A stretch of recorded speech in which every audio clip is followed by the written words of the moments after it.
Shema'at. Be the ber. Yeah, check. El Esau. Esau's name is the only one that sounds like Esau, doesn't it? All right. Beno. Wayelik. Esau. Hasedeh. La. Sere. Lot. Sud. Lot Sud. Taseyed. Lihavi. And Rebecca. Remember what Rebecca means? What does it mean? It comes from what? The root. What's the root of Rebecca? A lariat or a halter or a rope, which means to tie, to bind. And the idea was, in the name Rebecca, is that she was so beautiful that her beauty would literally grab somebody and they couldn't look away. They were tied. Okay? And then hearing, Shema'at. Hearing and speaking. The word hearing there, remember what name comes from this? We talked about it this morning in the Sunday school class. What name? What one of the tribes, one of the sons of Jacob, his name was what? Simeon. All right? And Simon in the New Testament really should be Simeon. Not Simon, but Simeon. Okay? And hearing, feminine singular, cal participle. Comes from Shema, page 1033 and page 1570 in Kohler and Baumgartner. 1033 there in Brown, Driver, and Briggs. That book right there. In speaking, here we have the word dabar. Dabar. This is the word we use when we speak of Jesus or Jehovah. The bar, the word. All right, in the New Testament, John uses it all the time. In speaking, PL, infinitive construct. In speaking. Yichiks, unto, El, unto. See, that word is the word also for God, isn't it? But right here it's a preposition. All right?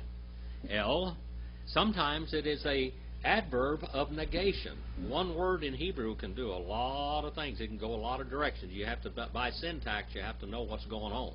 Okay? Esau. What does Esau mean? Remember what old Esau meant? What does his name mean? Harry. You've got a good mind, Sharon. You remember these things. All right, Harry. Esau means Harry. In modern language, Esau's name would be Harry. Where is Harry, by the way? Is he missing? El Salvador. Is he back? Yeah. All right. His son. All right, but no. His son of him. And Wayelek. And he went. All right. And he walked and kept on walking. He walked and kept on walking. This is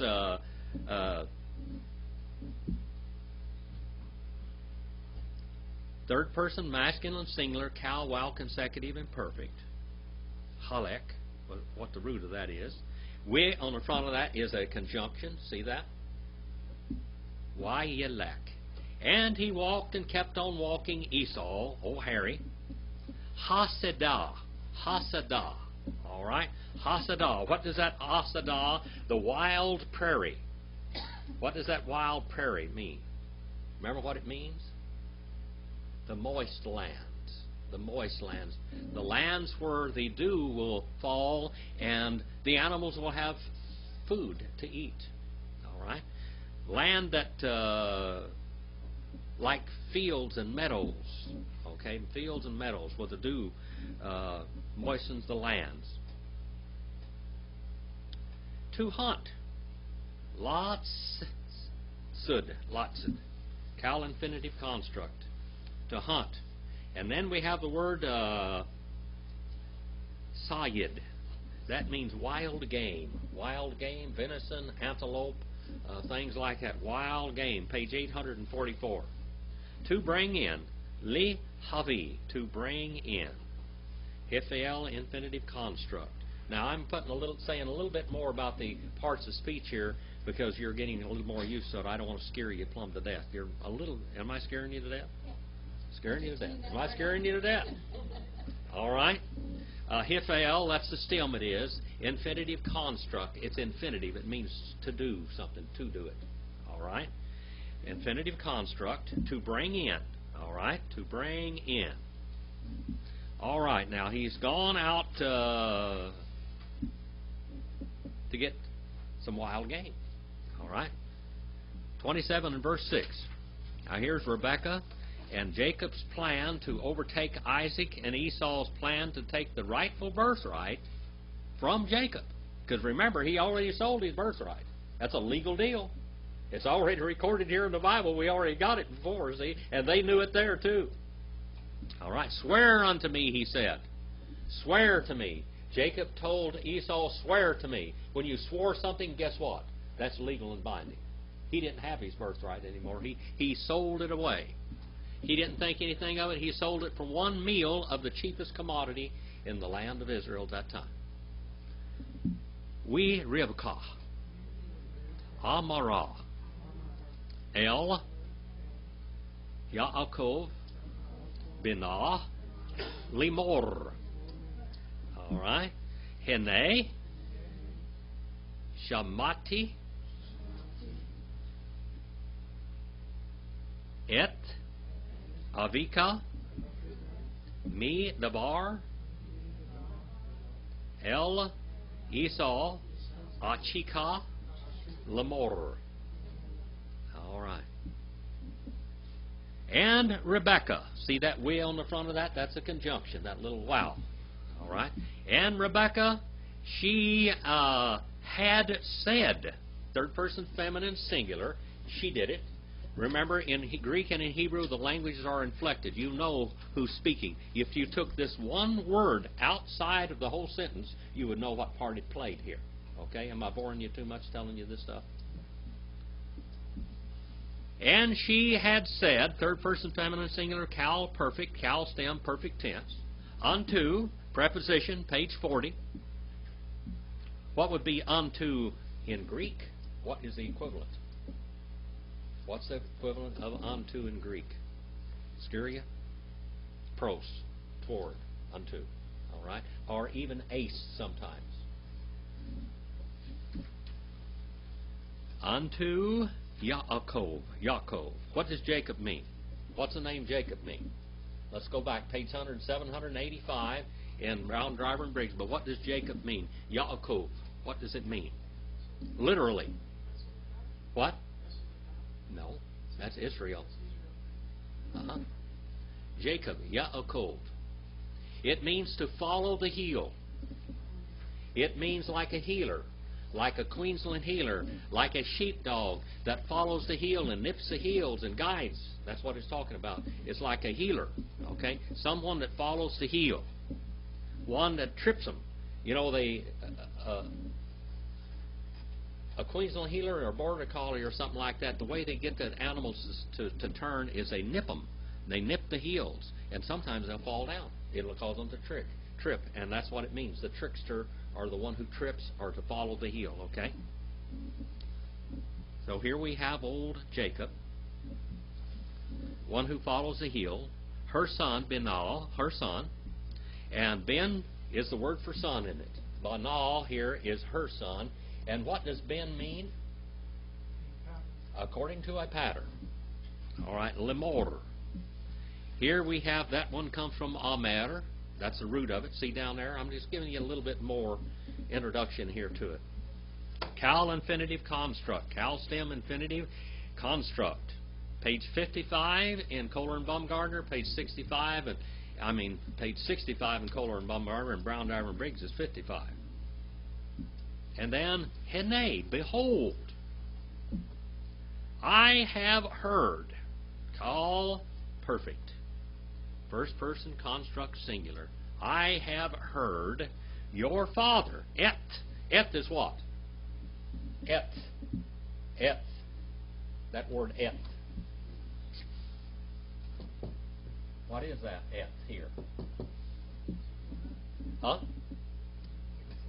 No, it's a sign of the direct object, page 84. Sign of direct object. It'll say SODO. Right down underneath that many times. Sign of direct object. And that means the action is going to the next word right there. Action. All right?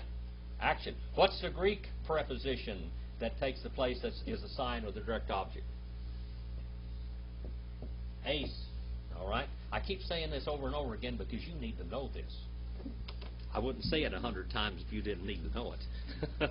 And what is a grammatical rule? The idea in Greek of it. Cindy? Extension or limitation of thought or verbal action. It is something. In Greek, it is more powerful than it is in Hebrew. In Greek, it means it can go to something, through something, or beyond, or because of it behind. Extension or limitation of thought or verbal action. It goes like this. I want you to understand. In the Greek idea of it, it goes like this. Either directions. It'll stop or it'll go through. It'll stop or it'll go through, according to the syntax. All right? Very important.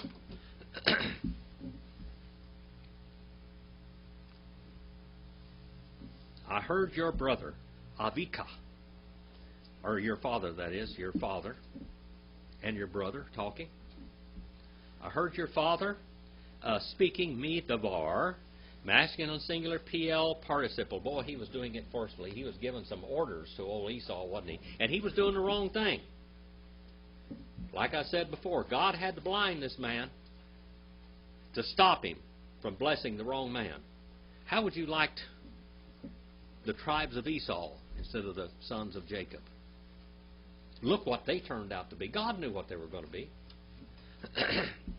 Unto Esau, your brother, Achika, saying, cal infinitive construct. I was always worried before that I was going to run out of pages before I got the next one. Well, you got a pile of them there now. All right. Isaac tells Esau to go hunting so he can bless him, not Jacob. Haviyah. Le. Sayid. Wa'aseh. Li. Mat. Am. Min. Mat. Am. Mim. We. O. Kila. We avireka. Lifane. And then we have the word Jehovah, which we'll say davar. All right. Lifne. Mote. Now, does she use the word davar, Hashem, or just Adonai when she comes, or she go to that? She uses all three of them. All right. It's the same thing what I'm talking about. Okay. All right. Haviyah. You bring in, masculine singular hifel imperative, you bring in to me game. This is a wild game now. This is a wild game. Now, when people get older, Cindy doesn't know about this yet. Roger, you don't know this. But when you get older, you lose your sense of smell, they say. That's one of the first things you lose. And you start losing your sense of touch, and you start losing your sense of taste. Now, some people never have it to begin with. Marilyn,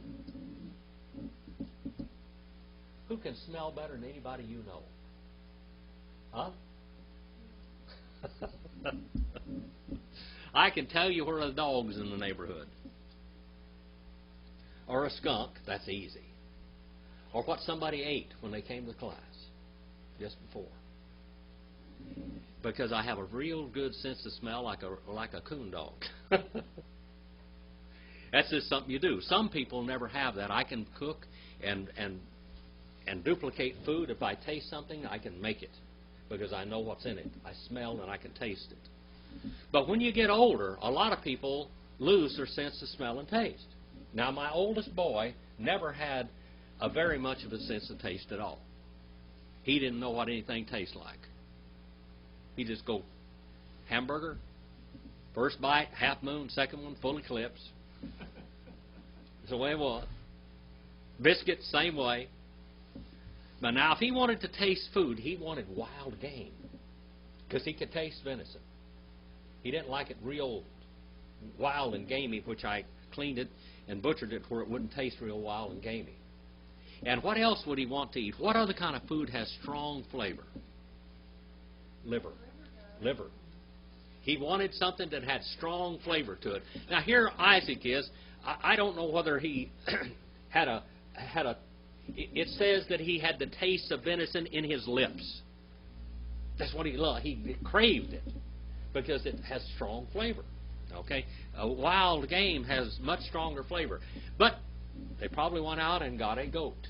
We will find out what kind of goat and everything pretty soon. But they went out and they probably cooked the fat with it.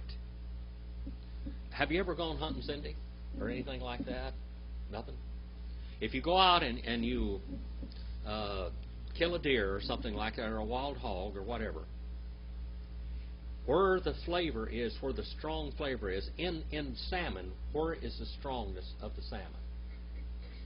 Where is it? In the fat and in the skin. If you want venison to taste mild, you cut all the fat and all the lymph nodes out of it. Get rid of it. Okay? If you want it to be wild flavor, I had one of my pastors that I used to work with. He loved wild hog. And he didn't want a sow, he wanted a wild boar. The stronger it was, the better he liked it. He wanted it to taste wild. He wanted that wild game, like we're talking about here. And here is Isaac. The reason why I'm using all these illustrations is this is what he wanted. I don't know whether he didn't have a good sense of taste, whether he had to have strong flavor, and of course they probably used a lot of spices also. A lot of spices. But if you take and cut the fat out of wild game, it will be much more mild, much more mild. One time I used to work at a hydraulic place. I was a foreman there, and I loved to cook, and I would cook venison chili. And when I would go get about 10 deer a year, and I had a lot of venison. And I made a lot of jerky, and I would always cut all of the fat and all the lymph nodes out, and I could cook a chicken fried venison steak, and you didn't know it from beef, except it just had better texture. One time I had taken this boy down there with me, and his father had been a deer hunter. His name was Mitchell. And and I took him hunting, and I let him get his first deer, and I showed him how to butcher deer and everything else. And once I started teaching him how to butcher deer and everything, and he started eating the venison that I cooked, he said, "This is nothing like my father cooked." That stuff was rank. It was rank. I guided different people. Well, this one guy, this friend of mine, Phodios Kyriakos, and I've talked about him before. I took him hunting, and I killed deer for him a lot of times. Well, he didn't really want the meat. He said, "I'll take it and have it packaged for you." I said, "Don't do it. If you want me to eat it, let me take care of it. I don't want it if they package it."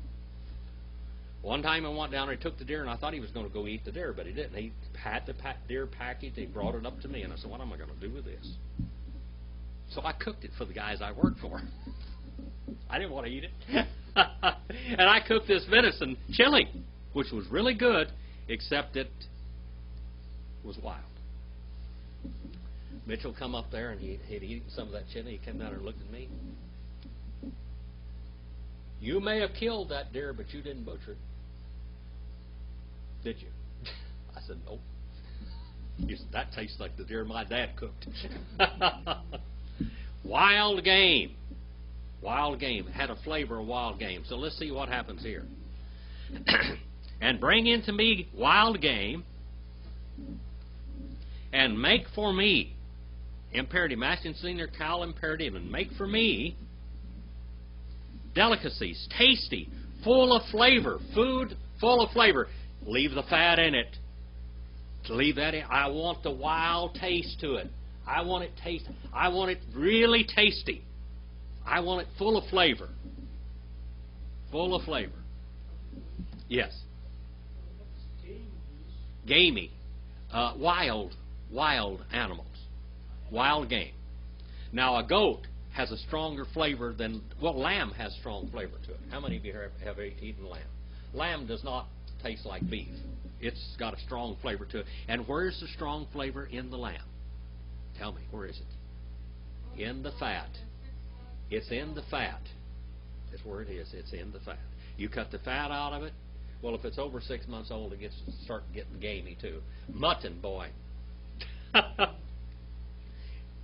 They used to, out in these sheep camps and everything, they didn't want, what do you call those little, they used to call the name of the little neutered males. What do you call those? Oh, I can't even think of the word for it now. But there's a name for a little male lamb that's been neutered, and they raise them up real fat and everything else. They don't have this strong flavor to them. But they would make them take the OUs that died or got sick or something, and they'd make them eat them, and that's what they call mutton, strong.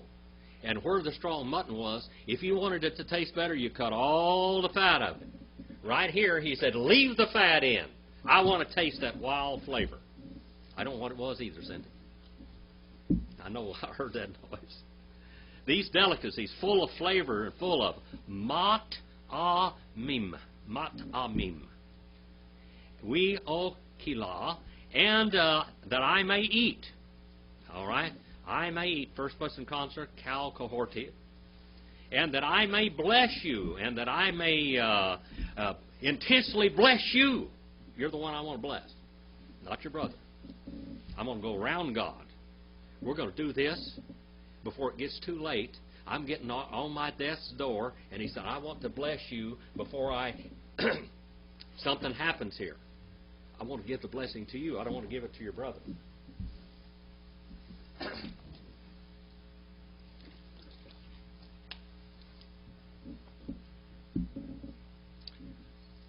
I want to bless you intensely. First person construct, singular, PL, cohortive, and meaning. Suffix, separate person. First person construct, singular, the one person talking. Second person masculine, singular, you, that he's talking to.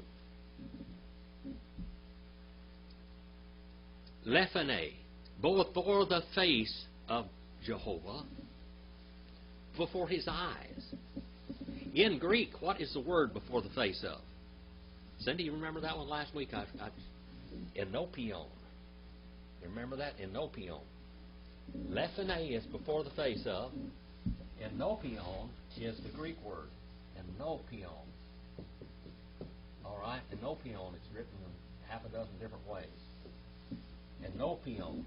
Down in front of the side, it comes from in and optos, our ophthalmologists.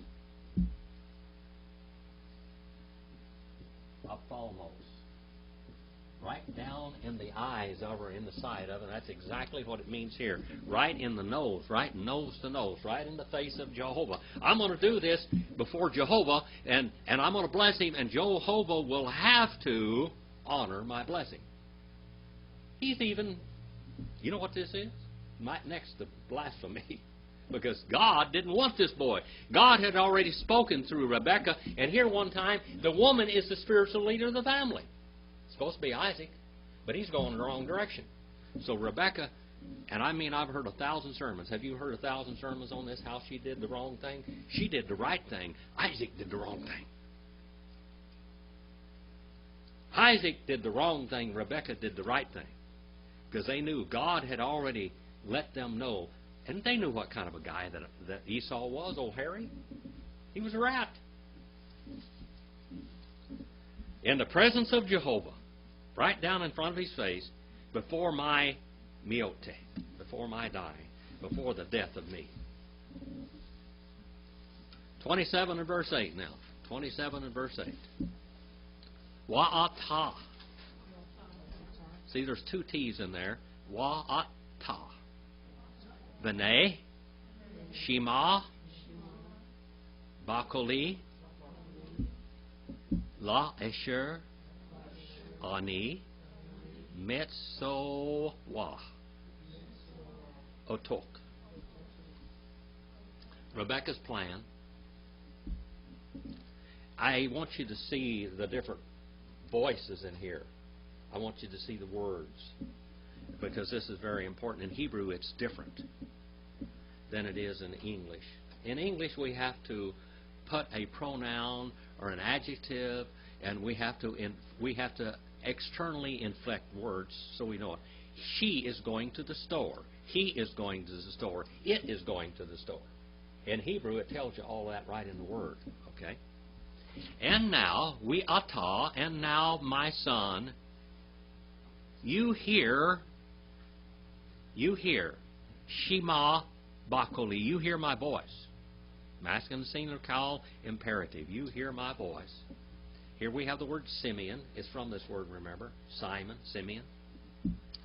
La Asher, to which Ani is I. Mitzawah, my commanding. My voice is commanding. Feminine singular PL participle. My voice is commanding you. My voice, that's feminine. My voice is commanding you. Feminine singular PL participle. You, O talk. 27 verse 9 now. Rebecca's plan continued. Lek, Na, El, Hatzon. Now that's got two Hatzon. That word, that Sadhi there, you got to say it twice. Hatzon. Wika, Li, Misham, a double shim. All right, double shin. Misham, Shini, Gadaye, Yizim, Tavim, We Ese, Otam, Matam Mim, Li Avika, Kasher. That's almost like kosher, isn't it? Ahiv.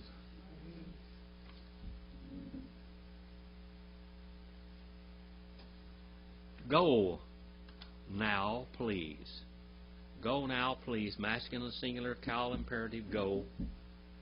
Go now, please, unto the flock, unto the little herd. All right? The small cattle, the goats and the sheep. Go unto the goats and the sheep, and take for me, masculine singular, cal imperative, for me, from there, misham, shene, two of them. Two gadayi, young goats, young female goats. Young female goats. All right? Go get me two izim, gadayi izim. Two young female goats. Good. Tavim. This tov is one, tavim is goods. Two of them, both of them. All right?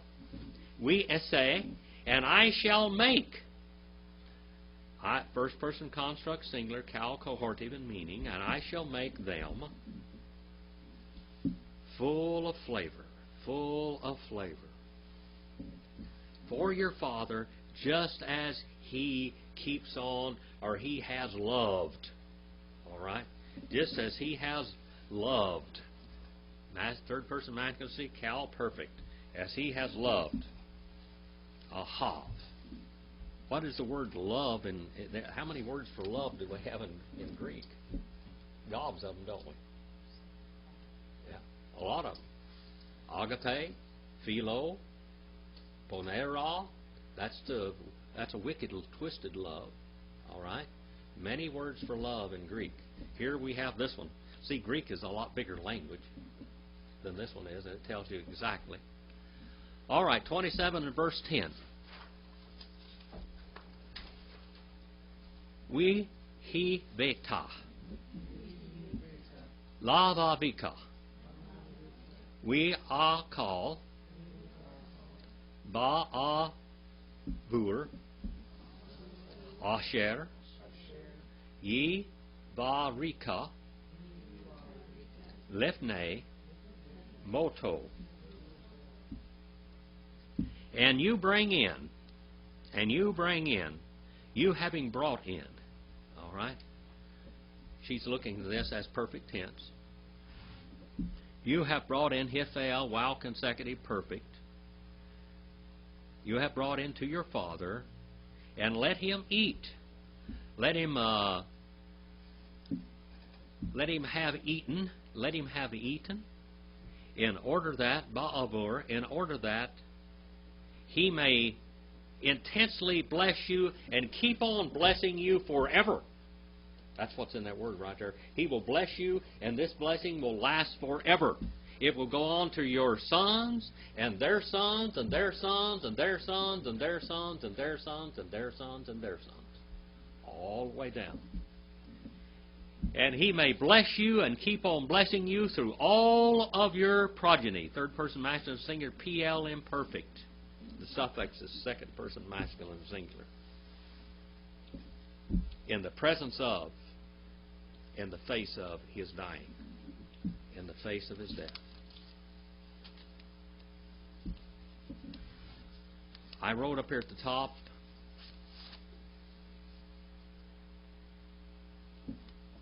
the language of this verse looks beyond the act and through the tenses of the verbs and into, or actually even eternity. You will have brought in to your father, and he will have eaten. See this? This is what we call future perfect. This is future perfect. Okay? In order that he may bless you and keep on blessing you. She knew the will of God. God had told her before she even had these babies what was going to happen. The younger shall serve the older. All right? And he shall keep on blessing you before his dying. 27 and verse 11 now. 27 and verse 11. Wayomer. What's the next word? Yaakov. El. Rivkah.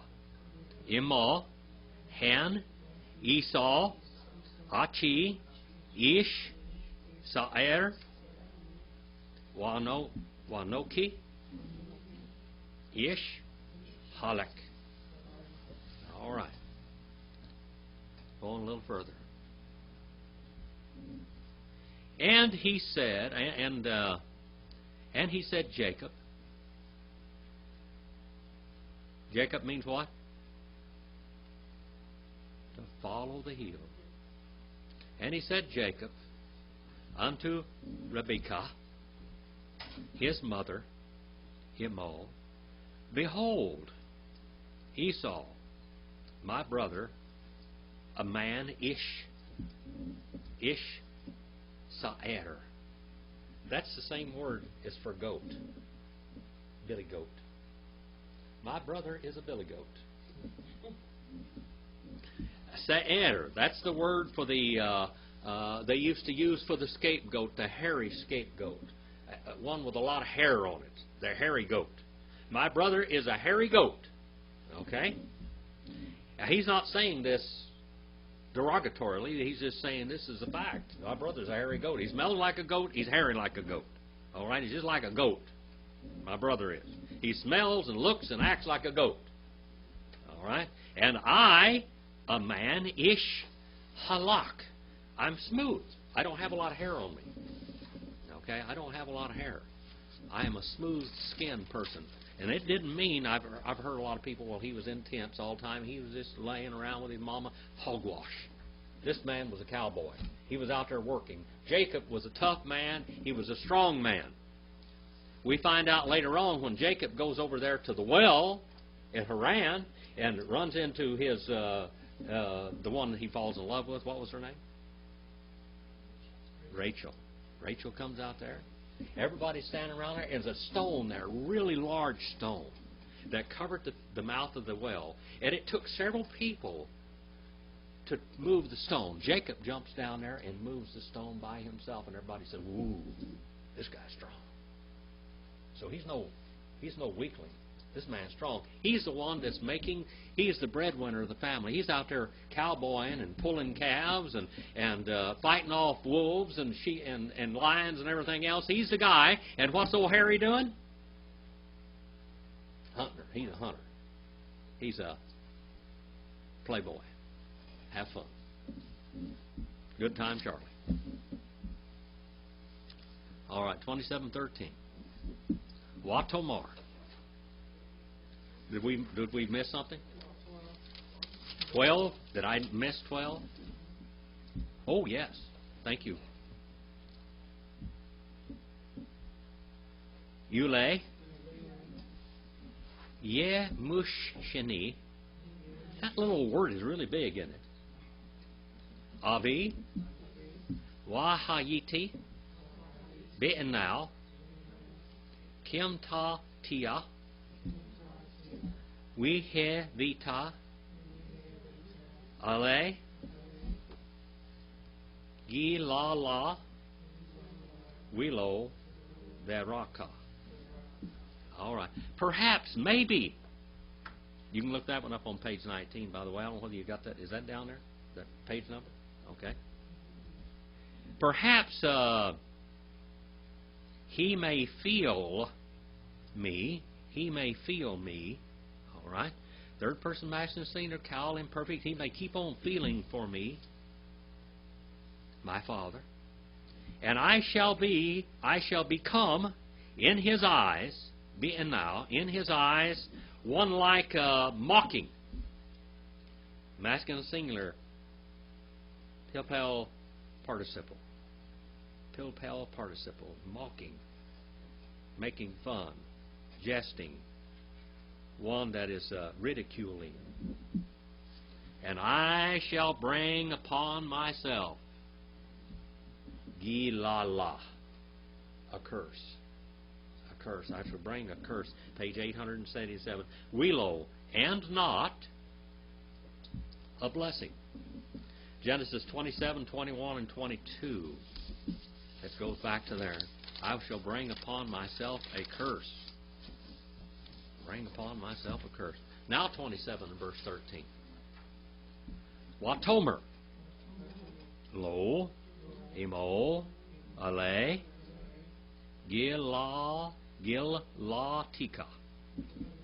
Bene. Ak. Shema. Bikoli. Wilek. Ka. Li. All right.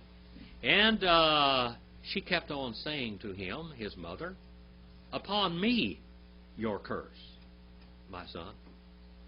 Only listen. Shema. Shema. Listen. Masculine singular, Cal imperative. Only listen to my voice. Bikilah. To my voice. And you go. You walk. And take for me. All right. All right. You walk and you take. You go get what I told you. Mind me. I know what I'm doing. He's afraid. Here is a woman of faith. I'm going to tell you something. This woman is a woman of faith. Do you realize how risky and how... this man, Isaac, could have had her killed over this. Do you know that? My man was the master. He's the potentate of the home, the despot. And if this didn't go well with Isaac, he could have killed her and got him another one. But she believes that Jehovah has spoken through her to her when she was pregnant with these boys, and he's going the wrong way. All right? He's going the wrong way. Listen to me. Wayelek, 27 verse 14. Wayika, Wayabe, Li Imal, Wataas, Imal, Mat Amim, Ka'asher, Ahev, Aviv. All right? And he walked, and he went, and he took, and kept on taking, and he brought, and kept on bringing to his mother. This was more than one trip. He just kept on going and kept on bringing all this fancy food to her. She is going to fix him a feast that's going to delight him.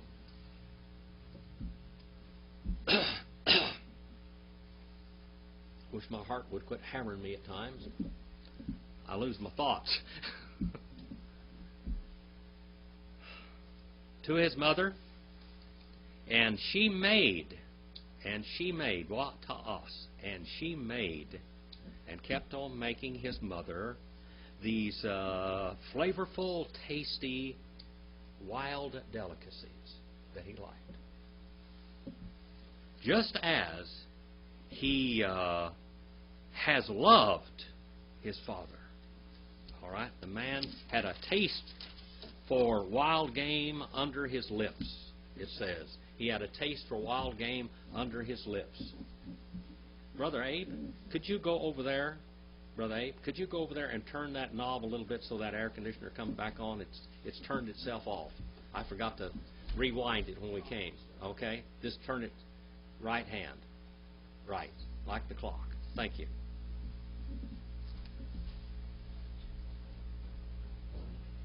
Now, Rebecca is a remarkable woman. She is very, very ingenious. She's going to cover all the bases. All right? I don't want anyone ever built this woman up like this before, but this is the Bible, okay? I've heard preachers preach, and they always put her down for lying and being deceitful and all that kind of stuff. But the one that was doing the wrong thing was Isaac, not Rebecca. Rebecca is trying to bring about God's known purpose. Isaac is going against God's purpose, and she is going to go around Isaac and get his purposes, God's purposes in way. He loves this boy, and he has the taste of wild game. He is obsessed with this wild taste. Watika, Rivka, Et, Big Day, Esau, Benah, Hagadol, Ha-Hamdot, Asher, Itah, Babayit. Well, look at all those baits in there, all those bees. Babayit. And then what Talbish, Et, Yaakov, Benal, Ha-Katan. And she took Rebekah garments of Esau, big day, garments of Esau, her son, the elder, all right, the elder, Hagadol.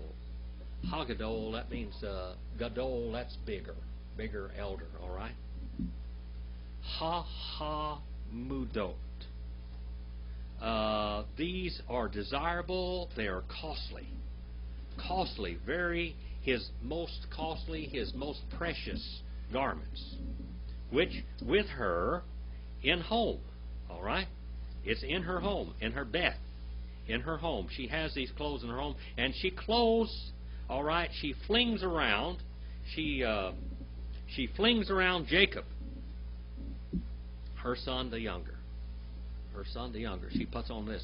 Remember, this goes all the way back to Genesis, when God had told, when Jehovah appeared to her when she had indigestion, when she had, her sons were wrestling, and he told her what? What did he tell her?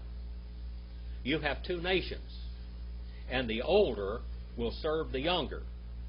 All right? And she believed that because God appeared to her and he told her this. Okay? Now, Rebekah is dressing up Jacob to smell like a goat and to feel like a goat, to smell and feel like her son. Now, I'm sure that she loved Esau. She loved Esau. She loved him. But he was a wild man. The Bible said he was a wild ass of a man. There's a difference between a wild ass and a tame ass. Okay? This is the donkey. A tame donkey you can do a lot of things with. I mean, you can go around them. You can kind of trust them with them hind feet. A wild ass is basically untamable. The genetics have so inbred, and out in Corona, out in the wilds in Nevada and everything, there are wild asses or wild donkeys.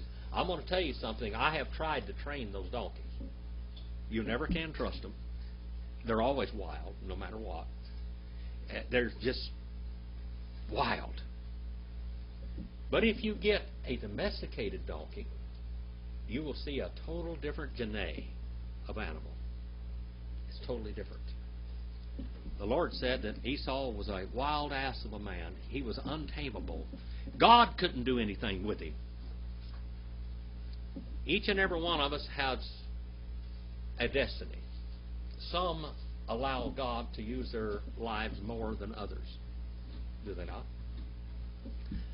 Some are just wild. Wild. And they have to go through all the rough treatment of the world and everything else. And some are docile. What's docile mean?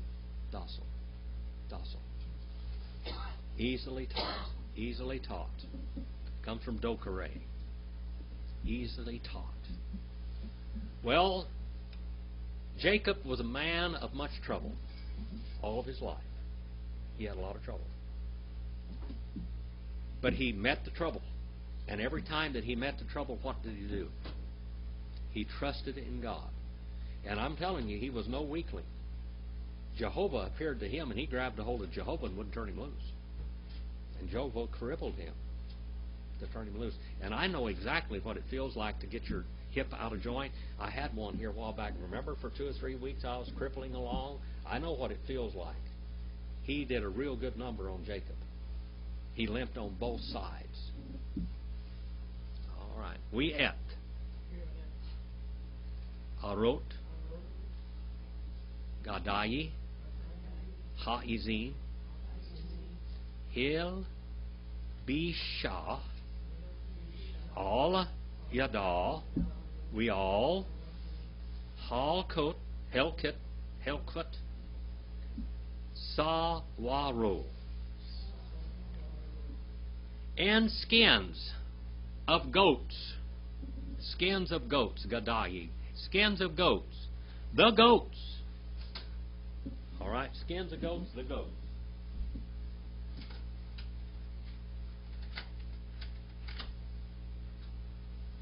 Skins of the long-haired goats, the rough-haired goats.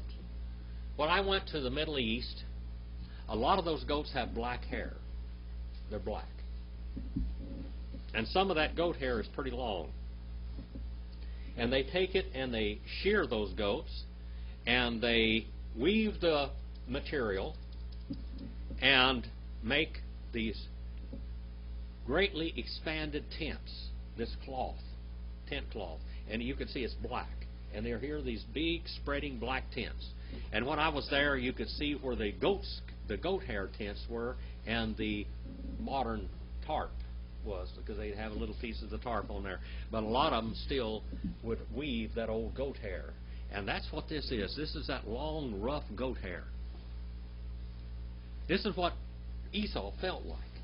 He had so much hair on him, he was like a goat, like a billy goat, and he smelled like one. Of course, out there in the desert and everything else, some people have more body odor than others. They do.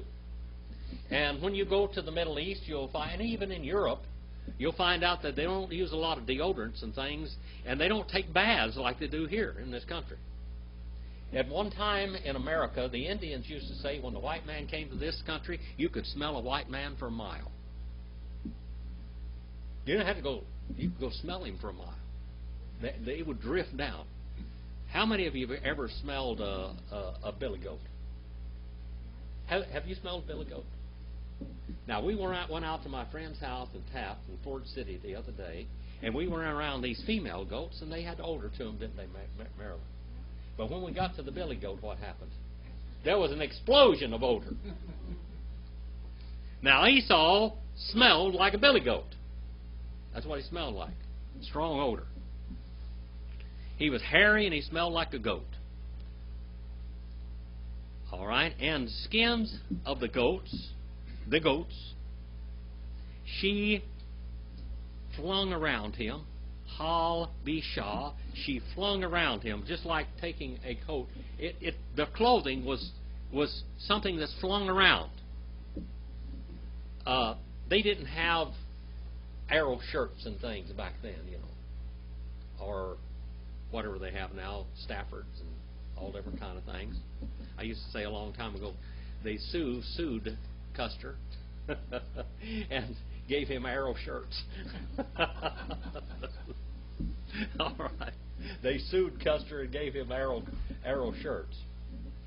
Well, they didn't have clothes like we do with buttons on them and everything. The clothes basically were flung around them. They were flung around. They just wrapped themselves up in. And we see that like the people from India. Was that a sarape that they wear? Is that what they call it? What? Sari. All right. Sari. They fling them around. That's what it's talking about. These clothes were flung around him. They were draped over him. That's the idea of dressing, fling around. Okay?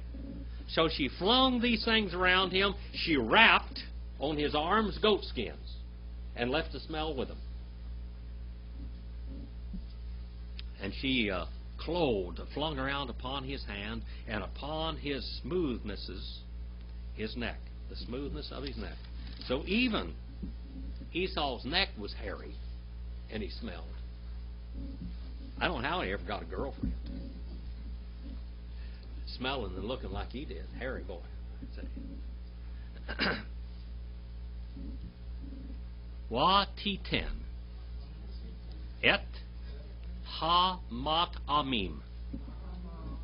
We et ha lechem asher asata biod Yaakov benah.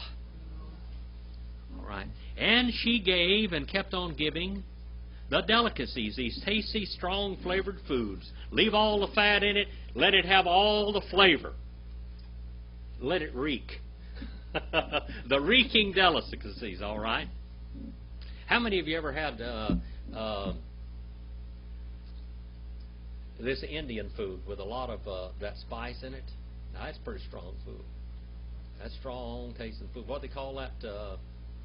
That spice? No, it's a mixture of spices. Curry. Thank you very much, Sharon. Curry. Strong curry. When I went over to the Middle East, how many of you ever had Turkish coffee? Anybody here have been brave enough to drink Turkish coffee? Have you ever seen it? Have you ever seen that? Had anybody say that coffee was strong enough you could stood a spoon up in it? Well, I'm going to tell you something. That coffee over there, you can stand a spoon up in it, and that's no hyperbole either. It's real. You get a little old cup of coffee like you go down here to Bill Lee's Bamboo Chopsticks or whatever, one of these Chinese restaurants, and they give you this little teacup down there. Their coffee is like a teacup, and it's about that deep, and they give you a spoon with it. Boop. And the spoon will stand right up in there. Just stand right up. I'm not kidding. Stand right up in there. Because that much in the bottom of it's solid. It's got lots of spices in it. It's got all kinds of coffee grounds and spices. It's what's called Turkish coffee. And when you drink it, your heart goes up. Just like that. Well, when I was over there in Damascus, Syria, Brother Madden says, Brother Phillips, you going to drink any of that junk? He said, I think I'll just drink some of it, just say I did it. So we got us a cup, or whatever you want to call it, of coffee. Stood the spoon up in it. He said, I think I'll have some of this filthy sugar. And the sugar had hair and everything else. The salt on the table, there were salt cellars and sugar cellars, okay? They didn't have salt shakers and sugar. It was a bowl with salt in it and a bowl with sugar in it. The sugar was really raw, pretty much. It had trash in it. And the salt had dirt in it. You had to dig around the dirt if you were going to get it and shake some on your food. So we got that and we put it in there and stirred it up a little bit. Of course, you only have to drink half the cup. You have to eat the rest of it otherwise. I took this stuff and my heart goes brrrr, just like that, and he drank some of this stuff. He said, this isn't coffee. This isn't coffee. They don't know what coffee is. All right. I remember we went to Tel Aviv. We went to all the Middle East. We finally got to Tel Aviv, Israel, over there. That's the most modern city, by the way. We got there, and he was recording on I wouldn't talk, so he was recording on my tapes. I've got those tapes at home. He said, today I had coffee for the first time in 15 days. that was real coffee. That you couldn't float a battleship in on the ends. All right. Strong flavored food. These people like strong flavored food. I know one thing, they didn't have any chilies over there at that time. They might have had pepper, but they didn't have any chilies. You know where all the chilies came from? Huh? America.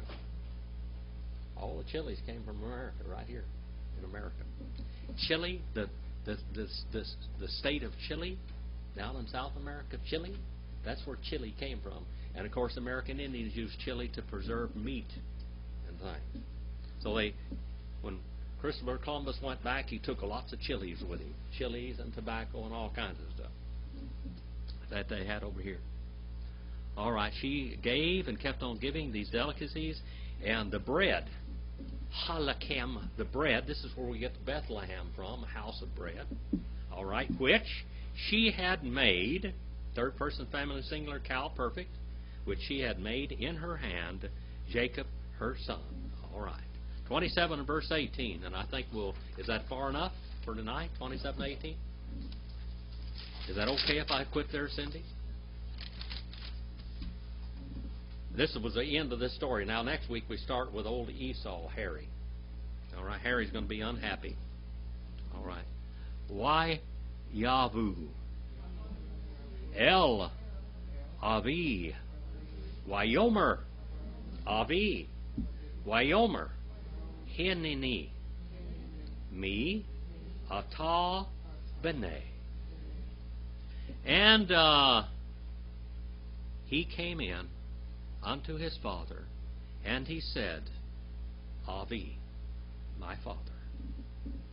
And he said, behold me. Me is an interrogative question. Who? Who? You, my son. Which son are you? Is what he said. Which son are you? Let's read this lesson here in the Amplified Bible. In Genesis 27. Where did we start tonight? 27 what? 27 what? 27:5. 27 and verse 5. Do one of you want to come? Cindy, you want to come up here and read into this microphone? All right, because that's too far away. We're not getting it, okay. 27 verse 5 all the way through verse 18. All right. 27, 5 through 18. All right. But Rebekah heard what Isaac said to Esau his son, and when Esau had gone to the open country to hunt for game that he might bring it, Rebekah said to Jacob her younger son, see, here, I heard your father say to Esau your brother, bring me game and make me an appetizing meat, so that I may eat and declare my blessing upon you before the Lord before my death. So now, my son, do exactly as I command you. Go now to the flock, and from it bring me 2 good and suitable kids, and I will make them into appetizing meat for your father, such as he loves. And you shall bring it to your father, that he may eat and declare his blessing upon you before his death. But Jacob said to Rebekah his mother, listen, Esau my brother is a hairy man, and I am a smooth man. Suppose my father feels me, I will seem to him to be a cheat and an impostor, and I will bring his curse on me and not his blessing. But his mother said to him, on me be your curse, my son, only obey my word and go fetch them to me. So Jacob went, got the kids, and brought them to his mother, and his mother prepared appetizing meat with a delightful odor such as his father loved. Then Jacob took her elder son Esau's best clothes, which were with her in the house, and put them on Jacob her younger son. And she put the skins of the kids on his hands and on the smooth part of his neck, and she gave the savory meat and the bread which she had prepared into the hand of her son Jacob. So he went to his father and said, my father. And he said, here I am. Who are you, my son? Thank you. Which boy are you? Which boy are you? And where did we finish? Verse 18, 27, 18. So we'll start 27, verse 19 next week. 27, verse 19.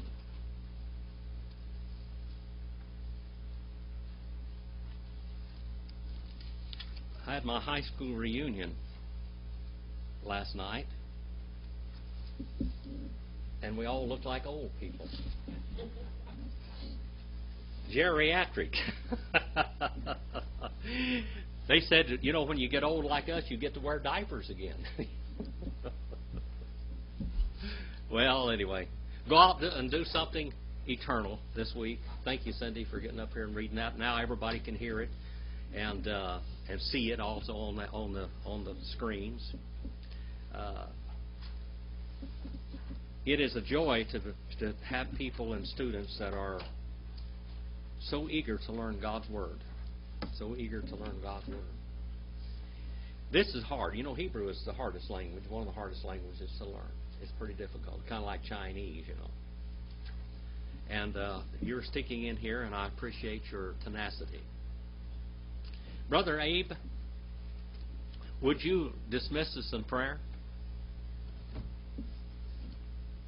Heavenly Father, thank you for this blessing time. You gave us a lot of spiritual meaning of Esau and Jacob's story. You are the God of Abraham and Isaac and Jacob. So the story is very important for us about the women and the thoughts of human history. Thank you for sending Dr. Phillips to us to hear your secret thoughts, everything you plan. Thank you, everything. Give us the Holy Spirit and wisdom, power, in Jesus' name. Amen. Amen. Thank you, Brother Abe. I should have had you come up here. I'll do that the next time. That way I can hear you. That was a good prayer.